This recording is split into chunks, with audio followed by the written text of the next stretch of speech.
All right, so very nice. It's on to our final stop for the evening.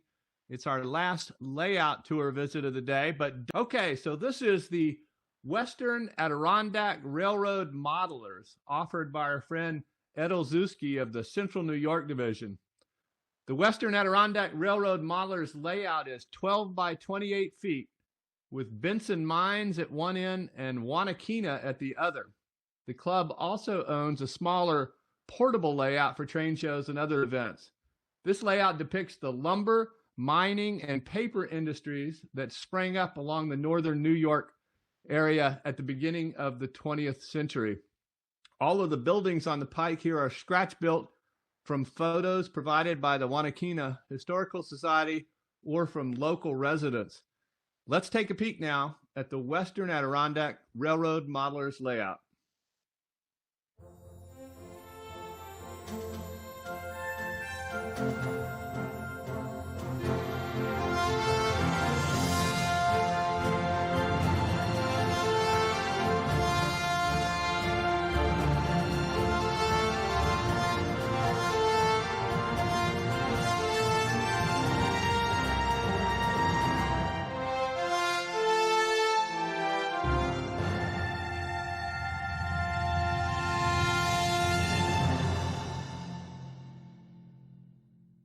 I'm Bob Verkyle, Superintendent of the Central New York Division, and today we're in Star Lake, New York, visiting the Western Adirondack Model Railroaders. This is a group of just 4 guys. They've been together about 6 years, and they're building a model railroad to depict an early 20th century line from Wanakena on Cranberry Lake to the Benson Mines. Come join us on a tour.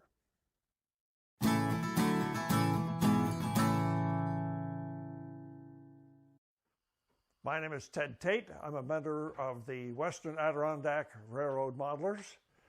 Ed over here is another one of our members. Paul in the background is another, and our 4th member, Bob, is away this weekend, so can't be here to share in this. But about 7 years ago, Bob said to a bunch of us sitting around in the basement of the church, "I've got an idea for a layout, railroad layout that will tell some of the history of our area."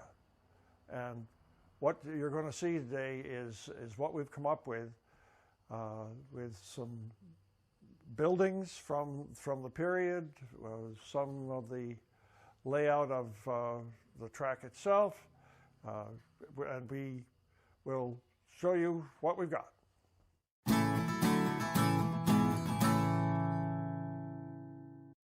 In 1902, Rich Lumber Company built a railroad that they called the Cranberry Lake Railroad from Benson Mines, which is represented over on the far end of our layout, into Wanakena, which is right here, about 6 miles of railroad.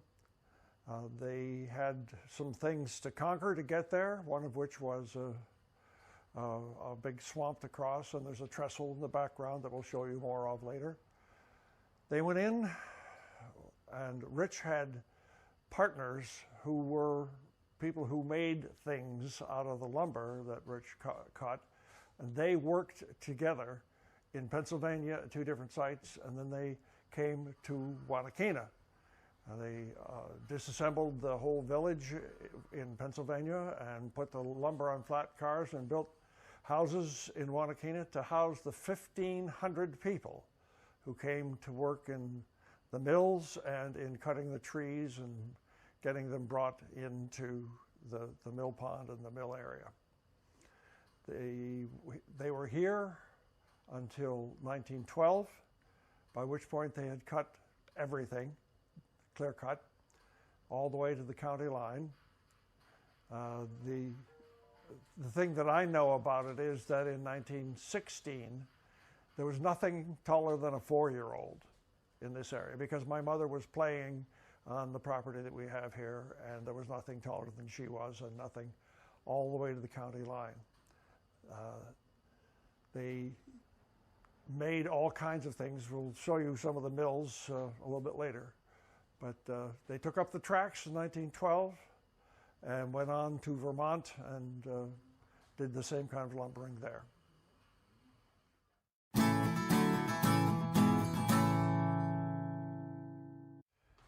This is beautiful downtown Wanakena in about 1907. This is the Rich and Andrews General Store that provided food, clothing, and all of the other necessities for the 1,500 people who lived in Wanakena, working, doing the lumbering and working in the factories around the mill pond. This is the church that was moved here in 1902 from Pennsylvania and built, and it's still standing. It's one of the few buildings represented on here that is still standing, and this is built from the actual church itself rather than photographs.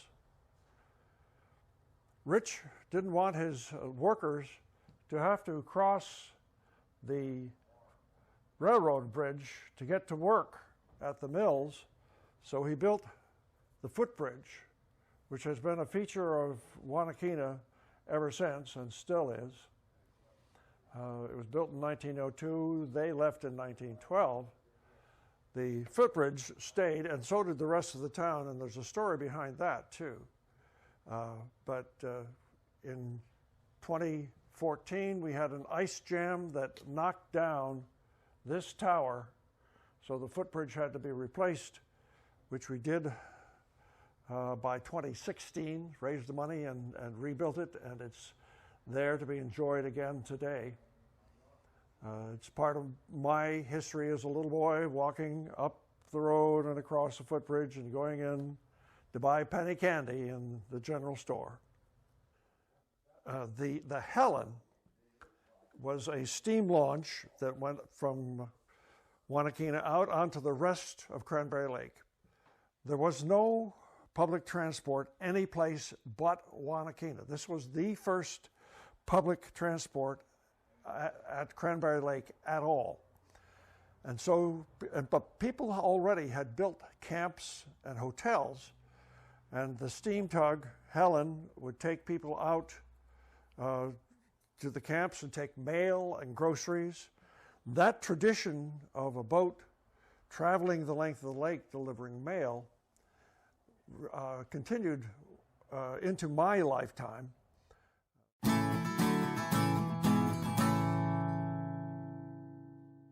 This is the veneer mill. All of the mills other than the lumber and lath and chip mill used the hardwoods that were here. They made veneer in this mill.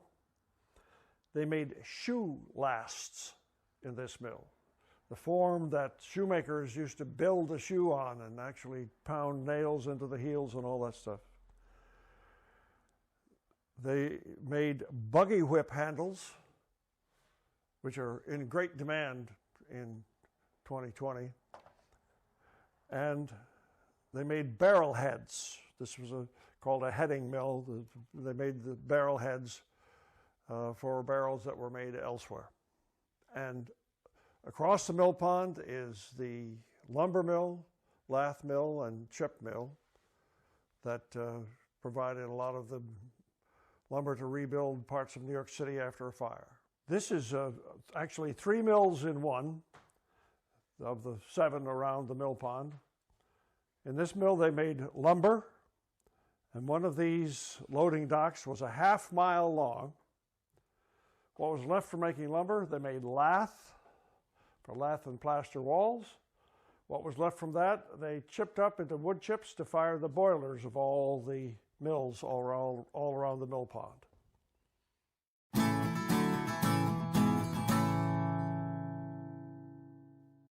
On this part of our setup, we have the car house and the engine house. These were, again, built from photographs, and the structure inside this building is just beautifully done. I want to pick it up and show you just how finely crafted that is.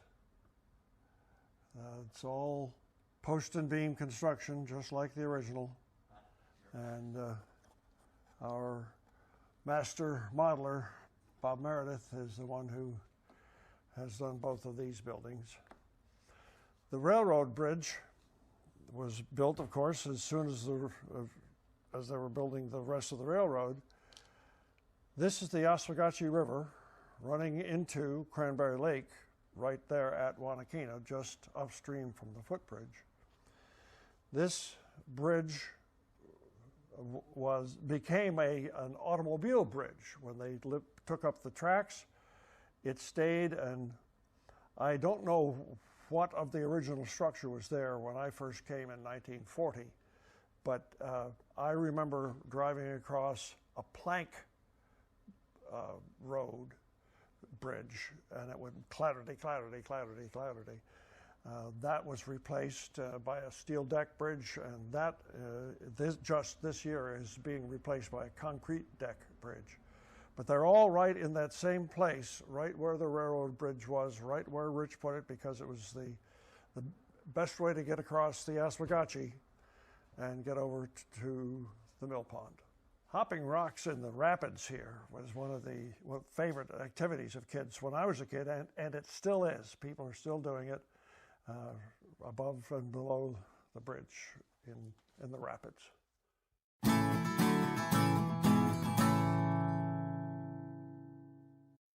The Barnhart loader was a marvelous contraption. It would go out on the next to last car on the train and load the last car, then winch itself to the next car and load the car that it had just been sitting on, so that they could get the logs up from the jackworks and get them into the mill.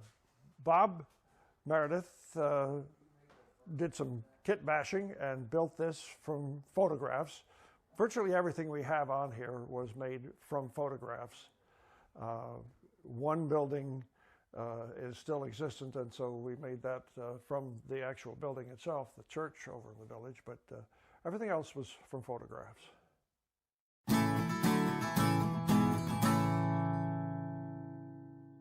Between Benson Mines and Wanakena, they encountered 400 feet of swamp and gully that needed to be crossed, and so they built a trestle, which was the best way to get there.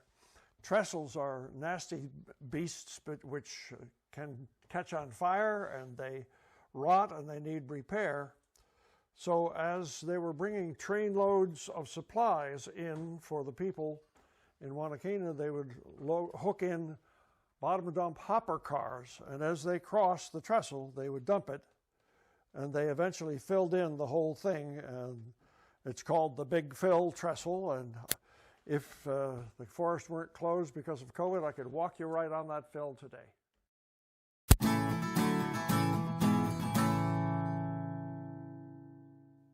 This is the settlement of Benson Mines. The homes that are represented here are not necessarily representing actual buildings there. The mine buildings themselves are. This was an iron ore mine, open pit, and the Benson family ran it for a number of years.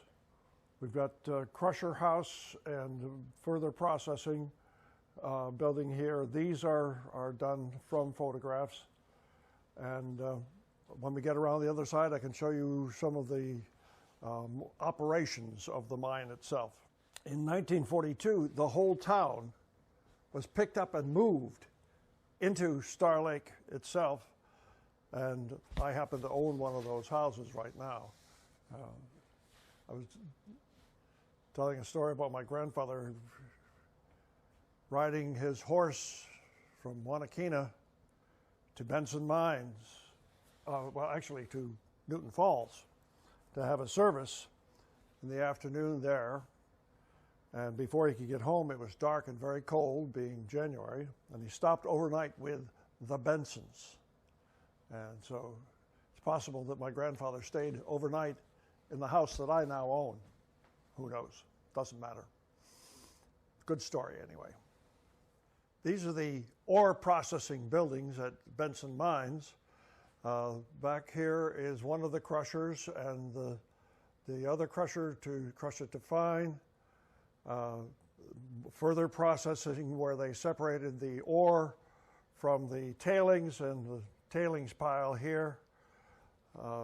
We have a chute that is going to be from the building to the tailings pile, but we don't have that added to it yet. Work in progress, as every layout is.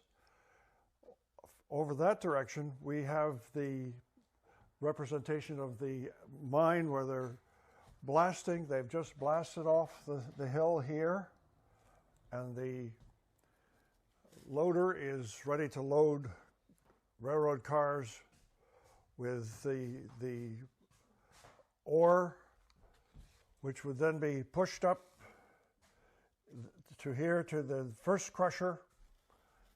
It would be dumped and then crushed and sent on to the rest of the processing. Well, I hope you've enjoyed your tour, and if you ever find yourself in Star Lake, New York, the Western Adirondack Model Railroaders would love to have you visit their little operation.